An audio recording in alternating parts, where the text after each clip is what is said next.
sinusitis and hyperacidity. Now, sa first na ko na session, amazing kayo.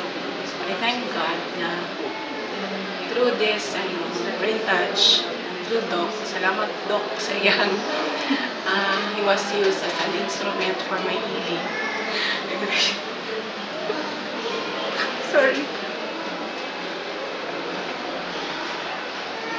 Before, hindi ko pwedeng makaon ng mga citrus.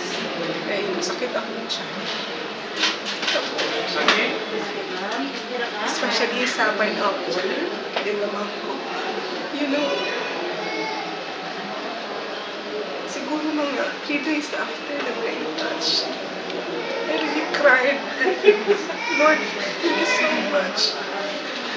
I tried to eat pineapple. I was able to eat. Lord, salamat that I am here. I am cured with my hyperacidity.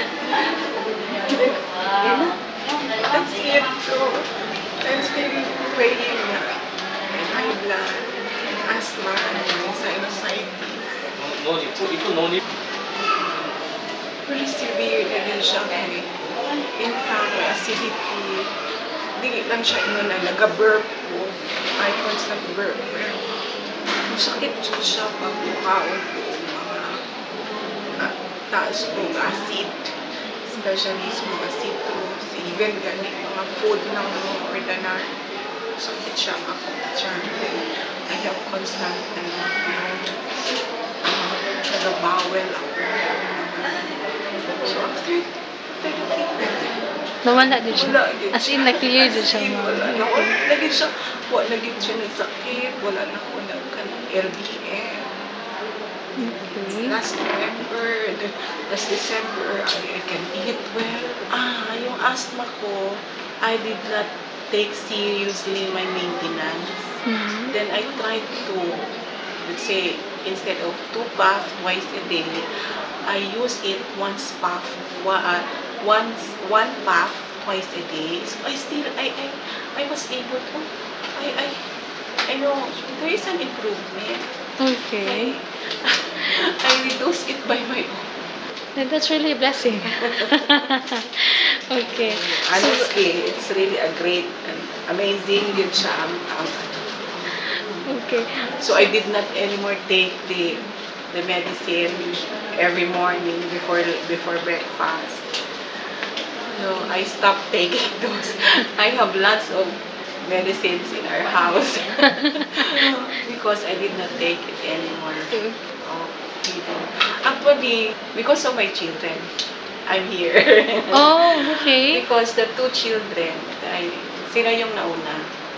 Then, very proven sa anak ko yung isa na tumangkad. Tapos, nag-boost talaga yung... Actually, ano siya parang matamlay ba. Pero alam mo, naging athletic, nagiging talented, tumaas talaga, bigla siyang tumaas. Siya lang yung matangkad sa amin. Wow! Amazing! Kasi before, bago, I think he was 12 years old, na namin siya. Na-brain touch mo. Once lang yun Imagine, once lang. So, yun na yung naging effect. Oo, naging effect. Dalawa sila yung anak ko, pero yung anak ko kasi isa, na siya, mga 18 years old na siya during that time, na-brain touch siya. Yung isa, batang pa. Pero, yung second, supposedly, sasama siya sa akin today, pero may klase. Sabi niya, Mama, sa next na lang ako. Then my third also, gustong-gusto niya.